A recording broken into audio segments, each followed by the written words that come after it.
So as you can see guys, meron akong ulam na tilapia. Sobrang sarap.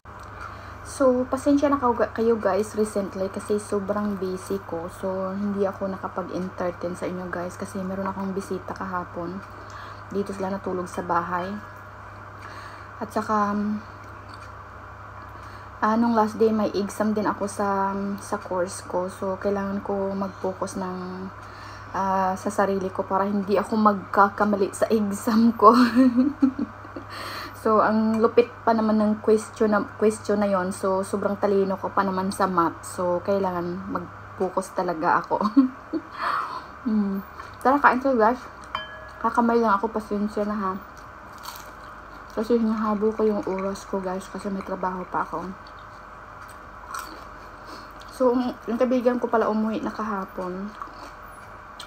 Kaya the whole day talaga ako kahapon hindi nakapag-Facebook kasi nga nang dahil nga sa kaibigan ko. So ang sagwa naman tingnan na nagfi-Facebook ako tapos hindi ko ma-entertain yung mga kaibigan ko. So sobrang rude yan dito sa Australia. So kailangan kung mabisita ka, kailangan naka-entertain ka talaga, hindi gaya sa atin dyan na habang nag-uusap nagsi-cellphone.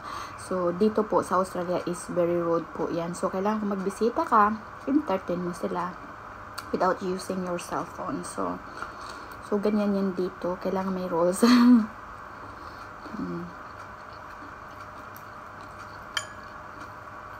So pasensya na guys kasi magkakamay talaga ako.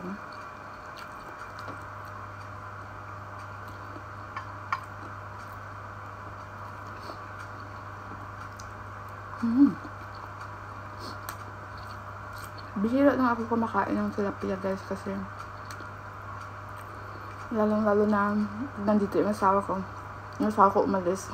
Kaya may pagkakataon ako na magluto ng isda ko, no? May pasok pa kasi ako guys. So bali yung end ng work ko is 5 o'clock. So grabe.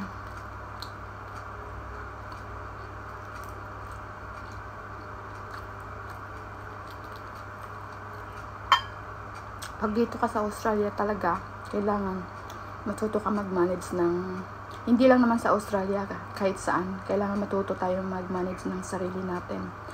At saka kailangan natin mag-balance kailangan marunong tayo mag-balance sa mentality natin para hindi maapektuhan yung sarili natin. So, kung sino nakapagtrabaho ng kagaya ko, marirelate nila kung anong ibig kong sabihin. So, yung trabaho kasi is sobrang risky guys. So, kaya kailangan ko mag-ingat talaga.